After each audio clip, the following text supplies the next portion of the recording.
What's going on, everybody? Welcome back to the Gin College Podcast. I'm your host, John J. II, alongside my partner in crime, my college basketball analyst slash expert, Tony Manerick. Got him back in the booth. It was like pulling teeth, but it's partially my fault. So I'll take the blame for it, T. Don't worry about it. But how you doing, man? How you enjoying March Madness? I'm doing good. Wish there was a couple more upsets and a little more, Cinderellas, but it's still one of the best times of the year. Constant basketball games and have four screens going, and it's best time of the year. Yep, as I've been sharing with a couple of my cohorts, I have added two screens to my living room setup, especially with hopefully the fireplace season is behind us. We still might get some cold days. We're never really out of the woods, even in the month of June.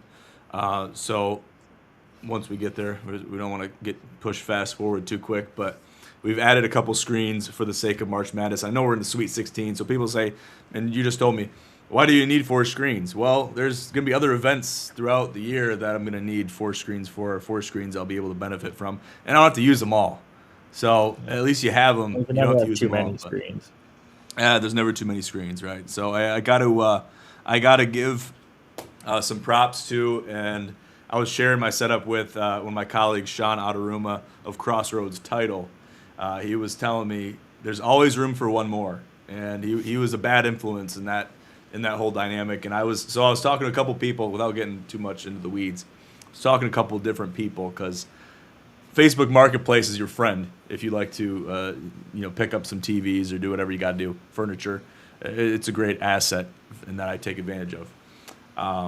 So there's one that I wanted to get. It was a little bit further of a drive, so I had to pass on it. The other one was right down the road off 13. I'm like, you know what? I'll take that one. Then the other guy got a hold of me. He's like, hey, I still got this one. If you want it, I'll give you a deal on it. So of course that's the worst thing he could have told me. And then I happened to be in the neighborhood yesterday, so I'm like, you know what? I'll just pick that one up too. So it worked out great. I got two more added to the living room setup. So it is what it is. But March Madness is here, like you said, T. It's the one of the best times of the year. I call it the Christmas season of sports, and it kind of leads us into the great season of summer, which you got spring first. But sometimes it blends between you got a winter slash summer hybrid, which it seems like we're looking like we're gonna have again. This year we had it last year. Looks like it's gonna be that way this year to some effect. But yeah, so like you said, kind of minimum upsets. The bracketologists that tried to sniff all these upsets out, they might have not prevailed.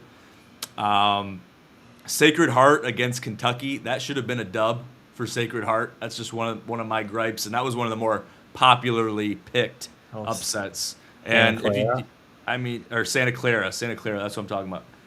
But if you're talking about a upset that should have happened, that came down to, it wound up being Half madness on the quarter. other side, Yeah. to go in line with chalk, then that's what happened in that game. And I guess what's your take on March Madness thus far and the lack thereof when it comes to upsets?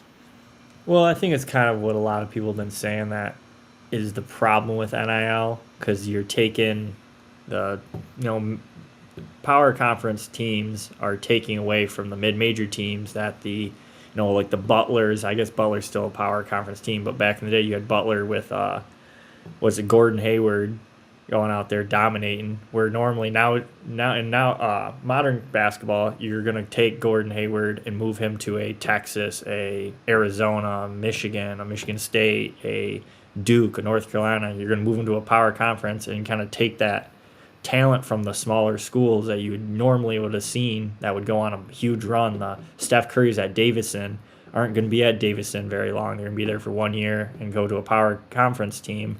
And I think you're seeing that the talent and the money is rising to the very top, and you're seeing less and less Cinderellas. I mean, don't get me wrong, they're still happening. I mean, High Point won. The thing is, everybody keeps saying like, well, Texas being 11 seed, but Texas, I mean, still making. I mean, they're a power brand. I know their football is considered, what they really put their money in, but basketball, they're still the same college that's getting that same money for football. They just have it for basketball too. So it's hard to say they're a Cinderella, but you're seeing a little less. You're going to see, I think, what modern basketball is turning into is you're going to see the what happened like Iowa beating Florida. It's a Big Ten team beating an SEC team. Both power conferences just you hit them on the right day. You're hitting your shots. They're not. So you're going to see a lot more of the probably 10 seeds winning, and in this case like Texas and the 11 seeds. You're not going to really see a lot of the 12, 13, 14, 15 seeds go on a nice little run. You're not going to see the St. Peter's going from a huge upset of a 2 seed all the way to the Elite Eight. I can see that as much. I mean, I'm not saying it's never going to happen. I hope it still happens, but I think it's going to become a lot less common than in years past. Yeah, absolutely. And you mentioned Texas. They really arguably shouldn't even be in it. They go in and they now beat Gonzaga to make it to the Sweet 16. That, I think, is a glorified Cinderella story if they do make it any further, make it to the Elite Eight, Final Four bid.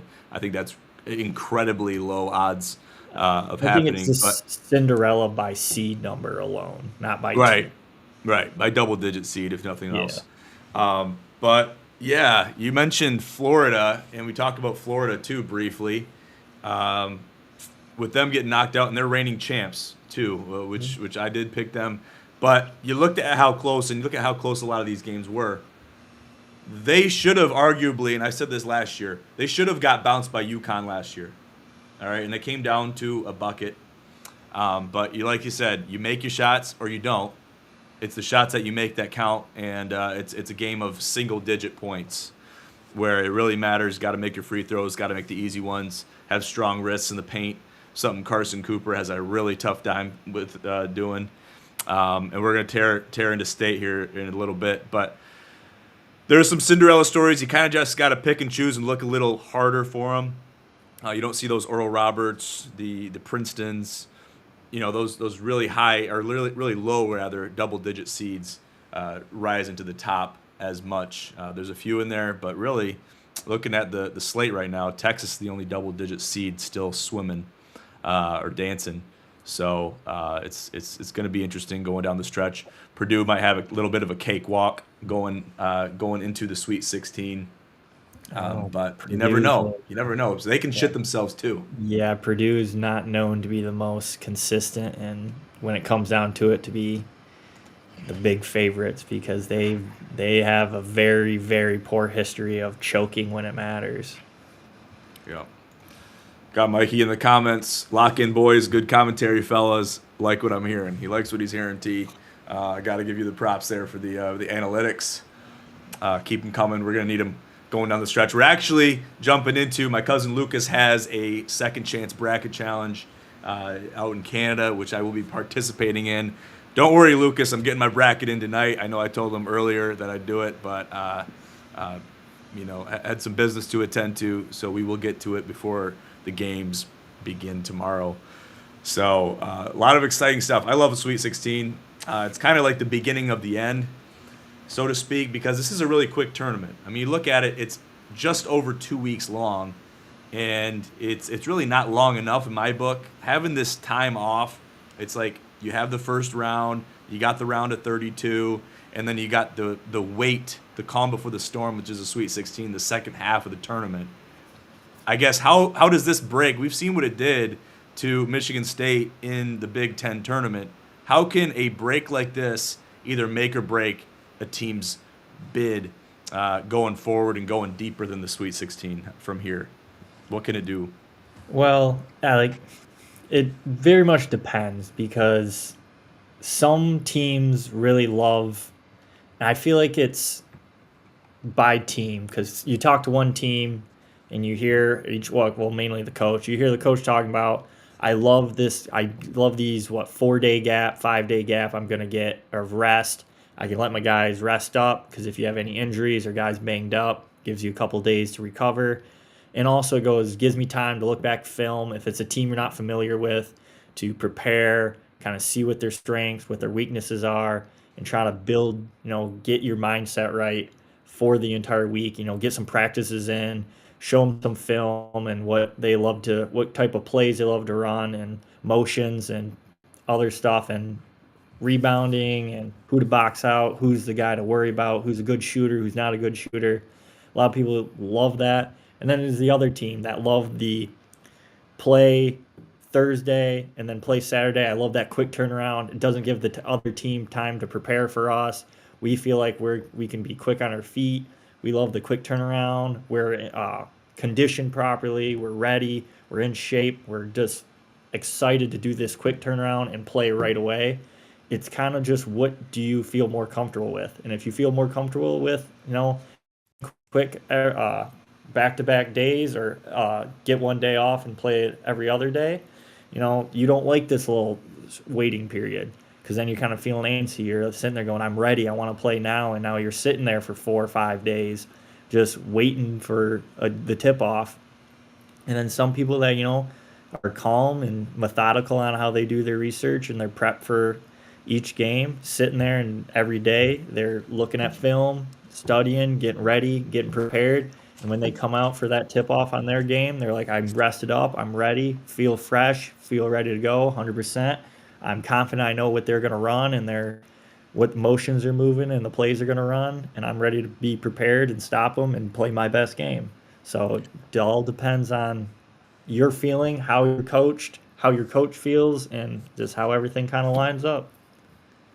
So you think Michigan State and Tom Izzo, especially, and this entire coaching staff, they've been in this position before. You can say they have. You can argue that they have. Looking back to the Big Ten tournament, it's been proven that they cannot handle a break. They cannot handle days off. Days. That's days with an S. That's plural. More than one day off. We can see it happen if they're in the flow of the regular season. There's games interweekly being integrated into their schedule. But when you got a transition period where, okay, now you're not in the regular season anymore. Now you're going to be playing in a Big Ten tournament. Or, okay, now you're not in the Big Ten tournament anymore. I think they handled that transition from the Big Ten tournament into the Big Dance better than the regular season into the Big Ten tournament. And that's just proven itself, case in point, with what we've seen thus far. But really, there's a lot of things that still need to be fixed. So you think that they've done it, and I guess if we want to put ourselves, and I said this in the last episode, everybody likes to be a coach from their couch. We'd like to say, oh, this is what I would do. This is how I would command the team. This is how I would coach the team. This is how I would keep my team prepared in those off days to make sure that we're ready for when we come off this break, we're going to be ready to play. So we can slice that up and talk about that all night long. But what I really want to talk about is, what is the state of affairs with Michigan State? What are they doing well? Who's playing well? Who's clicking and firing on all cylinders? And who needs to really work on some things before they even think about advancing to the Elite Eight? Who's playing amazingly is Cohen Carr. Had a double-double against Louisville. I think it was 21 and 10, 21 points, 10 rebounds. He's looked good. His jumpers look good, which I hope he doesn't get a little too fall in love with it too quickly, because he can make them, but if he starts missing them, he can go 0 for 5 really quick. So I don't want him to fall in love with it. He needs to stick to the dunking and jumping over people and rebounding, but he's been playing really very efficient and playing real hard on defense, looking pretty good. So I'm really happy how he's playing. And someone that I didn't think I was going to say has been playing really good is Trey Fort, coming out in 19 points in his 2 games. Looking really good, shooting very efficient from the three-point line, making his free throws. Defensively, he's been better. Not the guy guarding their best player on the last shot of the game, but he's not a complete liability. So he's been playing a lot better. It's good to get him out there to give Fears a little more rest. Fears has been looking good, kind ofly. He hasn't scored very much, but he's made a couple iffy decisions, but also he's made up for it, I think, on the defensive end. He's played pretty well defensively, getting some steals, getting some, putting some pressure to get some well-timed turnovers. So he's been playing good. The bigs, Cooper looked really good against North Dakota State. Then he kind of looked non-existent against Louisville. He did hit a 3, which as soon as he was lining up to shoot that, I went, what the hell are you doing? Do not shoot that. And then he made it, and I goes, all right, well, he made it. Now I'll never do that again, because he's just that's not what he's known for.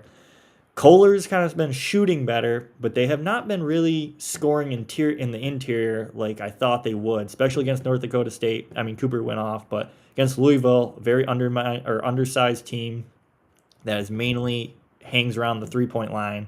They kind of fell. I don't want to say they fell in their trap, but they kind of played more into Louisville's strength of they wanted to stay on the 3 point line as well instead of trying to use their size and make them defend them in the paint. They kind of wanted to shoot more threes like Louisville does, but State was hitting them, so that ended up working out.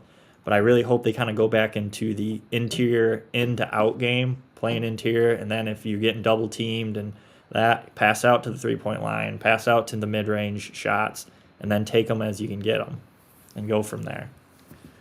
Yeah, I really like Trey Fort. I like how he's playing. I think his minutes have been limited.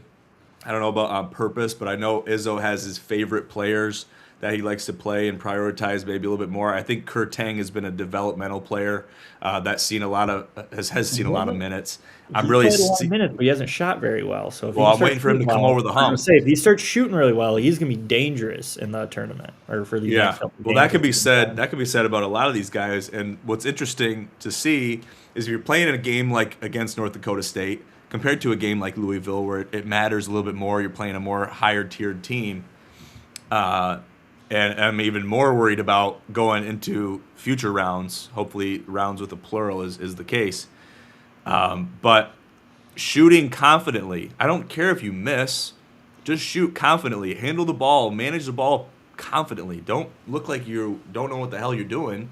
And you're playing on the top of the key, or you're shooting a three, or you're dribbling the ball, or trying to get out of an intense situation, double team. Play through it confidently and make confident passes and take confident shots. You can tell when they don't want to have the ball. Carson Cooper should never have the ball at the top of the key. I've said it a million times.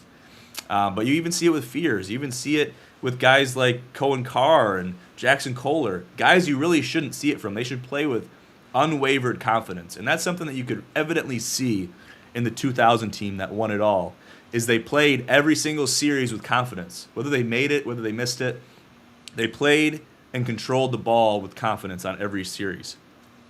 And that's something that's been missing, that's been a very recurring issue with several Michigan State teams going back 10 years. So I don't know how you fix that, but it seems like a big mental thing that should be easily fixable. I think their issues there, I think, is kind of they get in their own head. They don't want to make the mistake. They don't want to create the turnover that causes a mistake. And you can't, like you said, you can't play like that, because if you're playing scared or playing worried, you're going to make the mistake that you normally wouldn't make if you're just confident that I'm the bigger guy, I'm the more athletic guy, I can make this move, I can dribble out of this, I can jump out of this, or I can get out of this situation. They can be confident in themselves to do it and not be like, all right, well, I just need to get out of this corner, I'm just going to throw it across to get out of this corner. Well, you know where your teammate's supposed to be. I know Izzo has put you through situations like this countless and countless times. You need to know where your guys are. You need to throw the ball where you know your guy's going to be at to get out of that situation. You don't need to be sitting there and kind of being second guessing, like, oh, I want to throw up, but now I'm stuck in a corner, and now I don't know what to do. Do I take a timeout? Do I do this? Well, all this stuff, while you're trying to think all this, time's running off the clock. You're going to get a 5-second, or you're going to get a travel or something stupid on that end because you're shuffling your feet or you're not thinking. You need to be embedded into your mind that this happens, this is what I do, this is my next move. And it's just chain of command, boom, boom, boom, boom. And just you need to be prepared, which I want to say they have to be prepared, especially if Tom Izzo is, got to be beating this in their head that these are the moves you need to make in these situations. I don't see them being lackadaisical on, prep. I don't see them doing that at all. So these guys know it. I know they know it. It's just they got to trust themselves and trust that their teammates that are going to be in their right position as well. Yeah, exactly. Okay, so we know what they have done. We've watched them up until this point, and we've recognized some strengths and weaknesses thus far in the tournament. Not only the regular season and the abysmal performance in the Big Ten tournament, but also the tournament.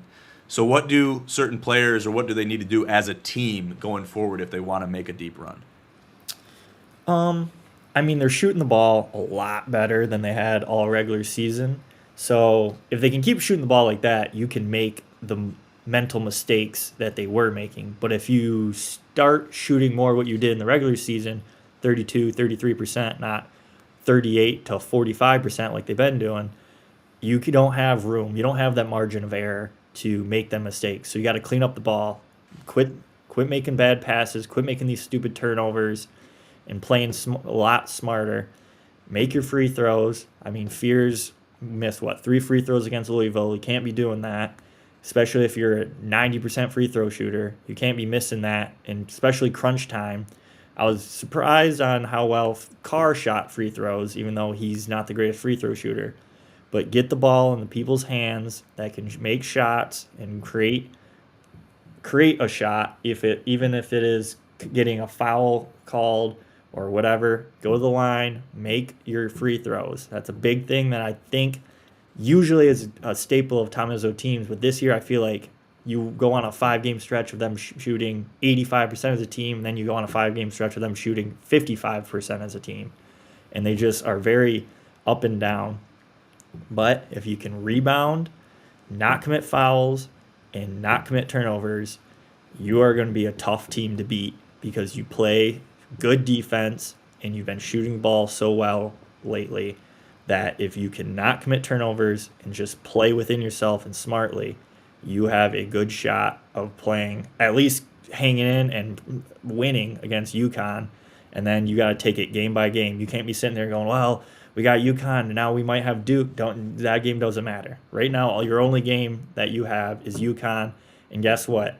At 11 o'clock or 12, whatever the time the game ends, at midnight, and if you've won, all right, then you can look at who you got next. But right now, all you have to worry about is UConn, and you got to make sure you got to stop Caravan and all their plethora and Reed down low, and then their good shooting guards. You got to make sure you are rolling on the screens, making sure you're not letting guys get easy layups, easy putbacks, stuff like that. You got to play tough, you got to rebound, and you got to defend. Absolutely, well said. Put them in the locker room. That means UT. Put them in the locker room. Get these guys a pep talk. You mentioned it too. I mean, we've said it. We can say it till we're blue in the face. I know it pisses Izzo off more than it does us, just because I know he's instilling and trying to nail all of these values and in strong suits and good advice home to these players, but they still have to go out on the court and play.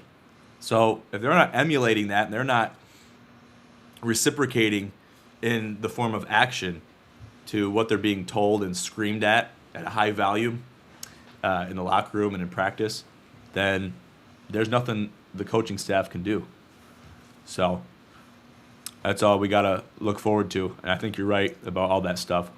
So we'll see what they do and see how they manage against UConn. All right, now let's jump into the bracket. We told you we were going to make a bracket for the folks, for the people. We're going to jump into the second chance bracket, the Sweet 16 bracket. And we're going to start in the East. So let's have a little bit of a back and forth on this, T. So Duke and St. John's, obviously, Rick Pitino, I like what he's been able to do with St. John's and the Red Storm. I think they're a force to be reckoned with. I think they can beat Duke. I think if they play a great game, they can beat Duke. What do you think about this game? I think they, like you said, I think they can beat Duke, but they have to play a very, very good game. They can't be making bad mistakes. But in their defense, Duke hasn't looked great without their point guard. So the injuries have kind of made them one-dimensional. It's kind of like Boozer or no one really. I mean, a couple people have kind of picked up the slack a little bit, but they have not looked like the dominant team they've looked like all year. But I mean, it is Duke and St. John's. I mean, I thought St. John's, I mean, they had that big lead against Kansas, and I picked St. John's to beat Kansas, so I was not shocked there. But then all of a sudden they let Kansas sneak back into that game and needed a buzzer beater at the last second there to win it. So that does worry me a little bit, especially with a career game from, was it Bryce Hopkins? I can't remember. I think it's Bryce that hit 6 threes. Yeah, Bryce Hopkins, who hit 6 threes against Kansas, who averages like 1.5 a game. Are you going to get another game like that from him or from someone else? If you do, you got a good chance of winning, but it's very much you gotta play a very sound and tight game if you want to beat Duke. Yeah, absolutely. That was a little bit concerning having Kansas come in, but that was kind of the Bill Self way to get Kansas back into that game and to make a game out of it, Hmm. and to not let them skate by. That being St. John's and the Red Storm and Rick Pitino. They didn't let them skate by easily, which it looked like they were. They were kind of running away with that game there for a minute. And then Kansas kind of came out of nowhere. So you do that and you mess around against Duke, that's probably not going to fare too well when it comes to the final score. You just can't really play with a team like Duke. And Kansas really doesn't have their best team, especially compared to some of the teams that they've had in years past. And to have that happen is slightly concerning. So who do we want to take here? I guess given the results and kind of putting an eraser to the seeding with what we've seen so far, because we also seen Duke get put on the ropes as well Yeah. in the first round. So and that they were kind of running away with that game for the entirety up until the end, so to speak, like the glorified end, the last 25% of that game. Mhm. Who do we want to take here if we want to be analytical? If I was a betting man, I'd probably bet on Duke winning that game. Okay. All right, we'll do it. All right. Now, feelings aside, Michigan State, UConn, Dan Hurley, Tom Izzo. I know you're not a big Dan Hurley fan, but if you can put those feelings Uh, aside for just a minute and talk about brass tacks and the numbers, what do we think here? I know we just if sliced them up. Reed can have a game like he did in the first two games in the first weekend, and Caravan has a game like he did against UCLA, they are going to be very hard to beat. But usually, when they have them great games, can they follow it up their next game and just as well? I mean, you don't know. Did they waste all their magic on one game or not? But they've been good all year. They've been probably their best two players. Their point guard, Solo Ball, has not looked good in the tournament. He's looked almost non existent points wise. And their other point guard was Embry. He's kind of coming back from injury, so is he going to be healthy? This week probably helps him be a little more healthy, but you don't know. I think I don't know if it's a foot or an ankle injury. But having that, is he going to be really as explosive as he needs to be? I'm not sure. I mean, but it's what they say. It's Dan Hurley and UConn in March. They're always a force to be reckoned with because they always wake up in March. So I don't know. They're both they're both the thing is they're almost the identical same team. They're both sound defensively, both good offensively, both inconsistent, and if they play like they supposed like what they're able to do, they're both very hard to beat. So it's really hard to know, are you going to get the UConn team that barely could get out of Butler, a 500 team Butler at home and win by 3, or are you going to get the UConn team that just blew out UCLA by almost 20 or over 20 and looked dominant? And are you going to get the Michigan State team that went into Mackey Arena and beat Purdue and was led almost that entire game? Or you're going to get the Michigan State that went to Minnesota and lost to a below 500 Gophers team? It's You don't know, and that's the problem with this game is it's literally a coin toss. Well, if it's a coin toss, and I'm going to take State because I'd rather be wrong about taking State than be right about taking the other guys, or wrong about not taking State, rather. So we'll do that because I think I agree with you. It's a very similar matchup, and it really comes down to that's what's so. I guess it's so exciting, but also really adds to the heartbreak of March Madness. Is you see a team perform, it's either how they should perform or not, and there's a standard there, and you know how they play at their best. So if it's not even a degree of that, which is very possible, you have bad games. We've seen it happen all the time with State, and I'm sure everybody's seen it with their own respective teams.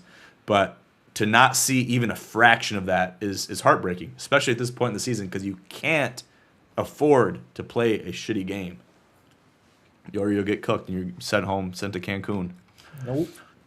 All right, let's go to the West, and then we'll go work our way down and around. Arizona, Arkansas. Who do you got?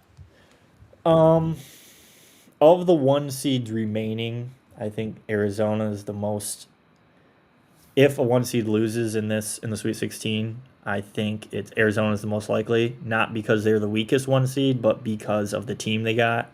Darius Acuff has looked amazing, and John Calipari's got his team rebounding and actually playing extremely well. The only thing that is a bit concerning is I think they've given up 85 or more points in both of their tournament games or close to that. That's a little concerning defensively, but Acuff has looked like the best guard in the country that he has been all year, but he's looked even better in the tournament. And Arizona looked a little shaky there with Utah State the second half, which every time you think, Yep. oh, they're going to start pulling away, they're going to start pulling away, all of a sudden they would go up 8, and all of a sudden Utah State would make it a 3-point, 4-point game. Then they would go up 6, and Utah State would make it a 3-point game again. And you're like, oh, they're going to pull away, and they just never did. So, I mean, if I don't know, it's I just mean, you that's can the say problem that with Sweet again 16. against All these boys, and teams really are good. can't be All these teams are compared. But so good yeah, that it's hard to be like, no, they're this team is by far better. There's none of them, none of these games you look at and go, this team is far and away way better. yeah, that's what Paulie, my dad, said about the tournament in general, and that's why you have 16 seeds uh, advance, and you got upsets, crazy upsets that happen, because especially, and maybe you can argue it is because of NIL or it was like this before NIL. You have great basketball players that there's just so many of them now, where they all can't go to a Duke or they all can't go to a Kansas or a UConn or an Arizona or a Houston. So these players will find their way into pockets in other schools. So there's good players and good schemes within these teams that have great players playing for those teams that really click and fire on all cylinders. You put them in a matchup where everything is primed and primo to be a great matchup, even if it is a 8 seed against a 2 seed or a 1 seed.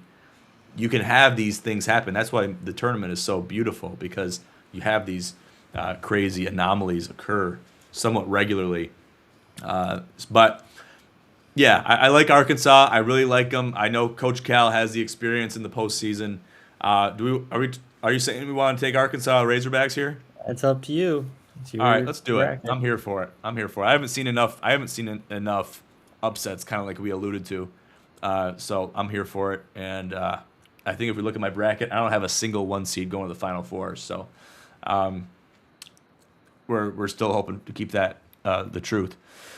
So Texas, Purdue. Can Texas keep going as the only double-digit seed left in the tournament? I mean, they could. Normally, if you had pretty much any of the other 2 seeds sitting there, I would say, sorry, Texas is the end of it.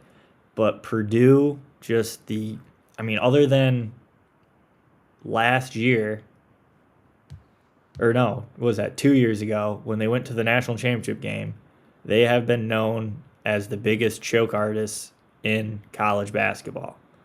So it does scare me because they went on such a great run at the end of the year and then going through the Big Ten tournament. And it's like, when are you going to start playing like you did that end of stretch of their second, like 8 games at the end of the season? They went, lost 6 of the 8, or lost, I think it was 5 of 7. Where's that Purdue going to come out? If this is where it is, Texas can beat them. Texas is big. Texas is a power SEC school. They have the talent there. Can they capitalize? But it just depends. Are you going to get 8 turnover Braden Smith like you got last round? Or are you going to get, 15 assists and 20 points from Braden Smith and only 2 turnovers? That can greatly change how this game's going to go. So I'm not a big Purdue fan, so I'm cheering for Texas. But if I had to pick a team to win, Purdue probably will get it done. Okay, we'll put Purdue Personally. in there, and we're here for the Cinderella story if it does pan out. But we're also at the same time fighting for limited spots on this 16 seed or 16 Sweet 16 bracket. So we don't have as much play. So I like that pick for the sake of that reason and nothing more. Not the matchup. I don't think the matchup is out of reach for Texas, especially given what I've seen. Maybe barring the play-in game against NC State, which they probably should have lost that game. But they won and they got it done. They finished. They were the top team and made it to the tournament, and they deserve to be in the tournament. Now they're in the Sweet 16, so the conversation narrative changes a little bit. All right, let's circle down to the Midwest. Alabama and Nate Oakes against Dusty, Musty May, and Michigan. What do we think? If I'm Michigan, I'm jumping for joy because this team, I think, fits you perfectly because they're on not a great rebounding team, smaller size, and they rely heavily on making the three. And yes, that can sound like a nail in the coffin if they're hitting their threes and all of a sudden you're playing great defense and they just can't miss. And that is the only way you lose this game because Alabama's not going to beat you in the paint. They're not going to beat you defensively. They're a run and gun 3-point shooting team. And against Texas Tech is exactly what they are. Their dream is how to play. They played that game exactly how they want to play it. They made almost every shot they wanted to make in that game, and they just blew them out of the water. If they play like that, Michigan's going to have a hard time winning. But I think that was a once in a very, very long stretch game for them. So I think just firepower and size is going to give Michigan the advantage. Wow, I know that was hard to say, so we'll give it to you, and we'll put it on the board. But yeah, it's just to add to your point real quick. I know we got a couple matchups to get to, but Alabama was firing on all cylinders, and they made Texas Tech look like a double-digit seed in that game. It wasn't even close. It never was close. And to witness that happen to a Texas Tech team, which was pretty solid, arguably this year, and was projected for a relatively deep run. I'd say Elite Eight was easily gettable in the cards for them. To see them get dealt with that way was impressive. In the side of Alabama, played their asses off and shot and made their shots when they had to. What about Tennessee and Iowa State? I think Tennessee is a little bit of a Cinderella story just because they didn't really make a lot of noise in the regular season. They're a glorified 6th seed. What do you think about this one, Tennessee and the Cyclones? Tennessee very inconsistent through the regular season. I mean, they've had flashes of looking like a top SEC school or SEC team, and then they've had flashes of what the hell are they doing? Why are they even in the top half of the SEC? So very consistent, have played very well. Iowa State is going to be very dependent on if Jefferson plays. And last I heard is he's going to be a game time decision, which I feel like is a kind of them saying he probably won't play. And I think that very much hurts them because they are, I think it's, yeah, like you show there, I think he's the second leading scorer on the team. So you obviously want him to play. If he plays, I think Iowa State wins by 10 or more. If he doesn't play, I think it's going to be a very close game. But I do think Iowa State is still the better team. Okay, well said. I have Iowa State winning it all in one of my brackets, one of my main play brackets. I mean, with Jefferson, that was with Jefferson healthy. With Jefferson healthy, they're a scary team. I mean, look at them round one. I mean, I know they're playing a 15 seed, but freaking they but if you look back at that injury though, that was really, I was like, really? He got injured from that? It didn't look like he came down that hard. You look at the replay on the other view, and he twisted that ankle pretty hard, that left ankle. This is where we're talking about the play. You want to play quick next day or give that week. This is where Iowa State wants that week because they want Jefferson to get as healthy as possible. Right, exactly. So I think depending on how bad it is, I know he was getting X-rays in the back. in the locker room after the incident. I don't know if we ever got a word on that, Supposedly whether no what the break. verdict was. I'm pretty sure they said it wasn't broken. Okay, so So that's good, but it's just what's the yeah, severity of the injury if they there is like I no said nothing they're concrete.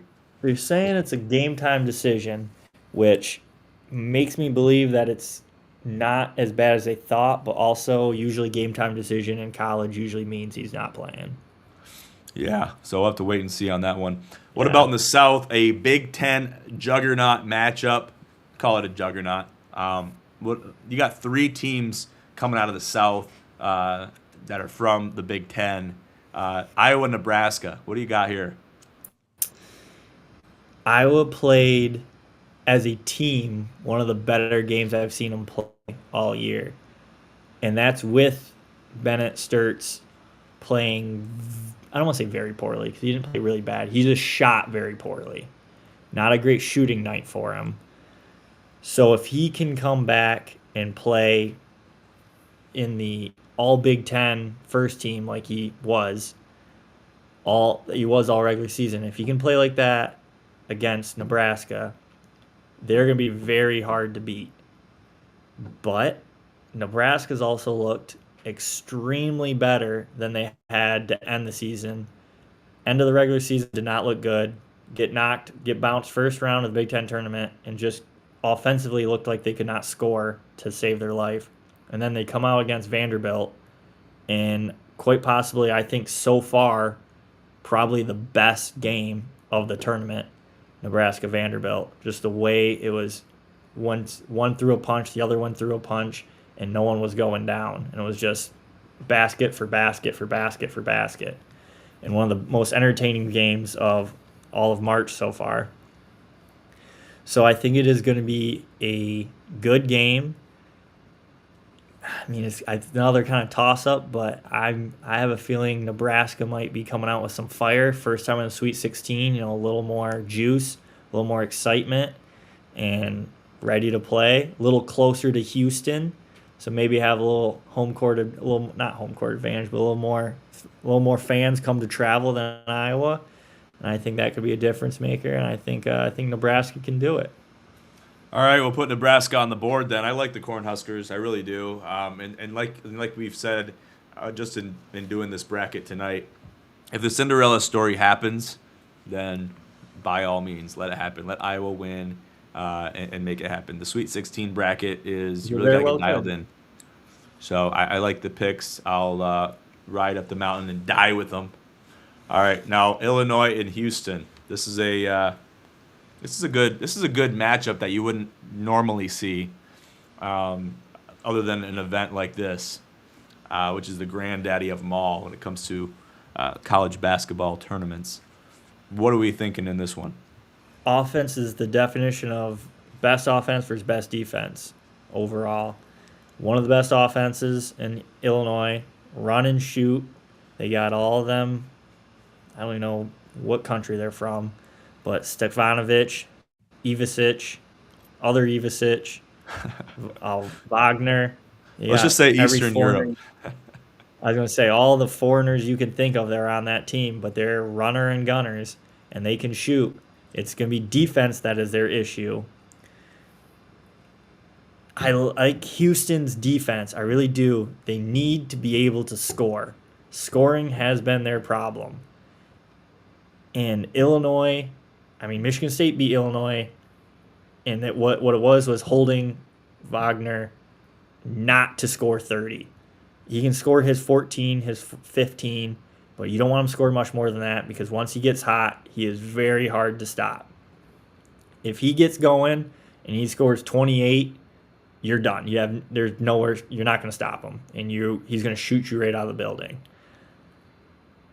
Houston needs to be sound defensively, and I trust Kelvin Sampson to be sound defensively, but I think the difference maker for this game is going to be they are playing less than 3 miles from Houston's campus.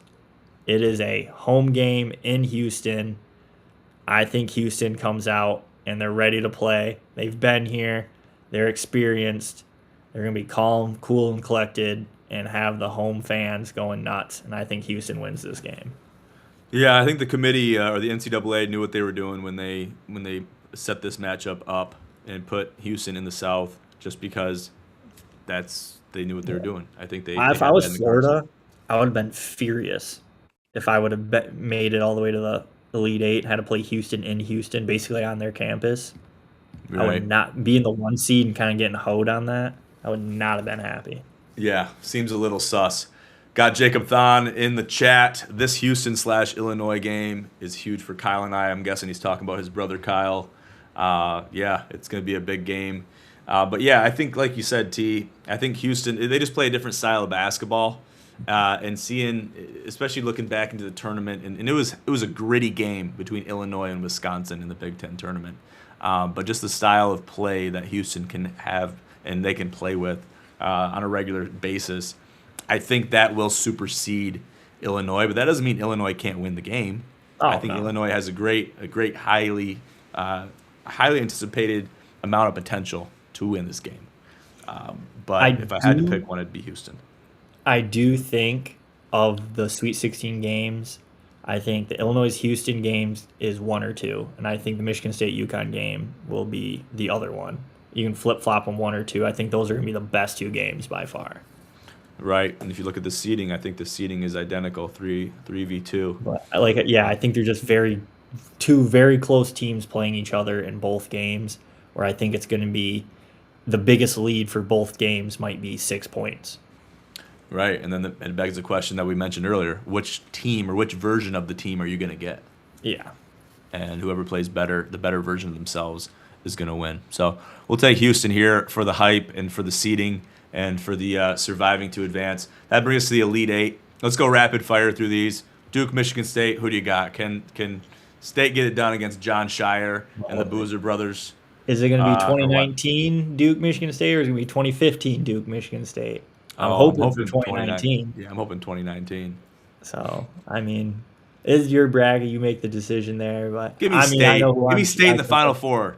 Give me State I going back to Indy. What happened when we went to Indy in 2000? We won it all. So we'll take that. We'll ride with that. Nebraska, Houston. I think. I don't Well, yeah, know. you give me. I'll let who you pick that. think. You pick that one. You pick No, that one. no. What do you think? I know you want. You looked like you were ready to pick. Who are you thinking? I like Nebraska. Go for him.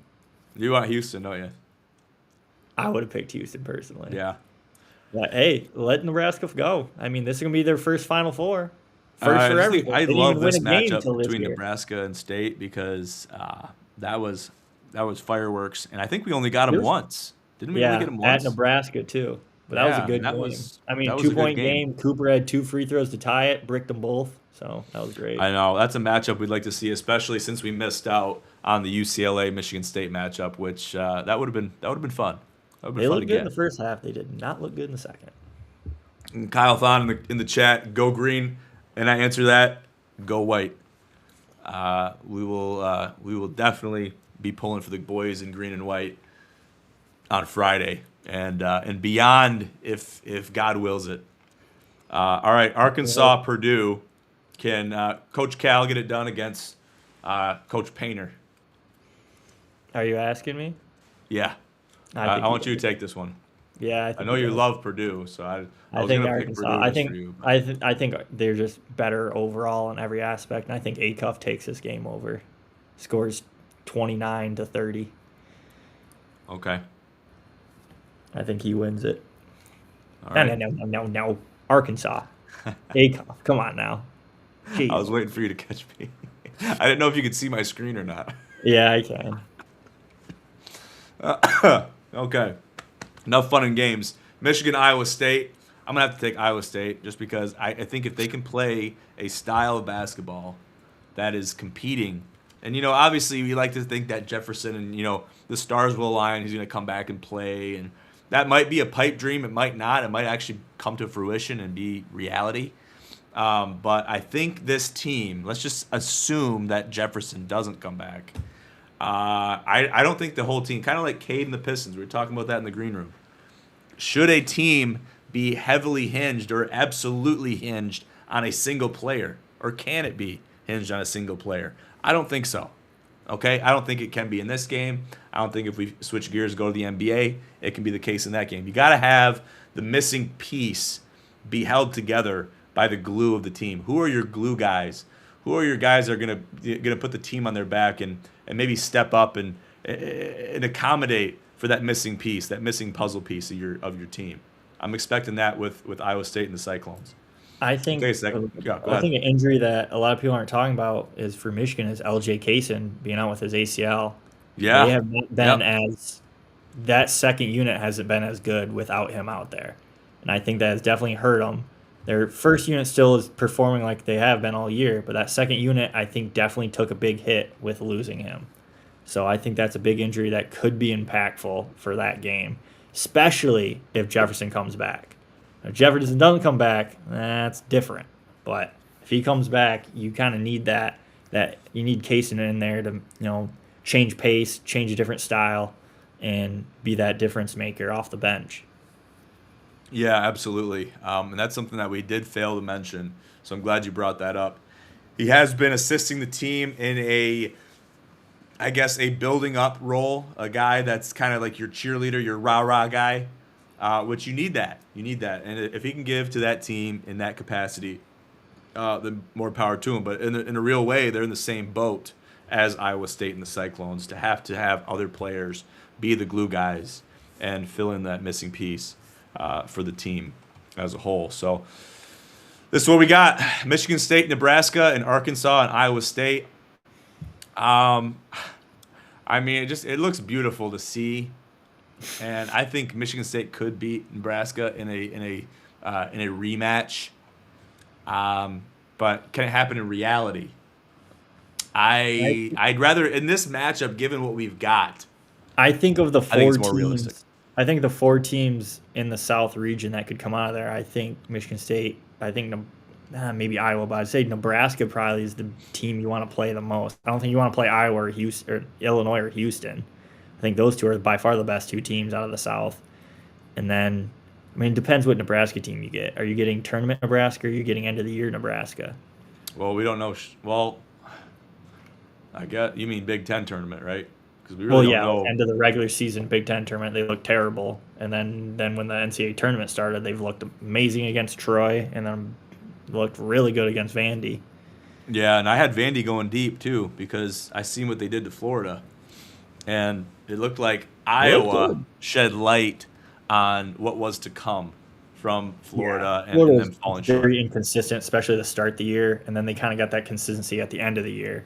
But just like I was kind of saying about Purdue, is you end the year on an 11-game winning streak. When are you're not going to win every single game? When are you gonna slip up and it's going to hurt, especially when you're coming into the tournament and you don't have another day. You have one game ahead of you. That's right. That's right. All right, give me Michigan State. I believe. I believe. And then I got to take Iowa State.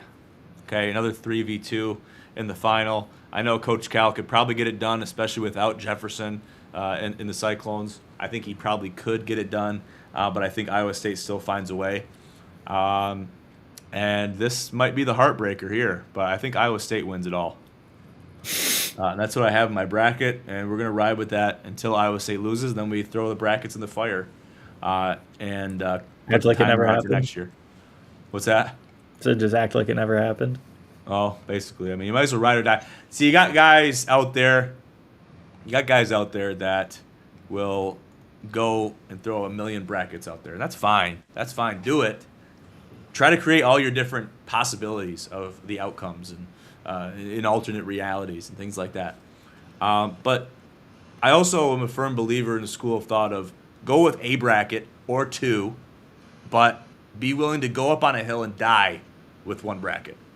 And I think that there's some respect to be thrown on that fact of having that be a school of thought at least. But trust me, I've done both. But if you can create multiple brackets, and I'd say more than two brackets, put them on the side. Don't be like, oh, I had that team in my bracket, they won it all. No, that was one of your subsequent brackets. You had one bracket, okay? You might have made 26 brackets and had to make another ESPN account just so you could make 26 and not just have 25. But the reality of the matter is you created one bracket with one thing in mind and one team in your heart to win it all.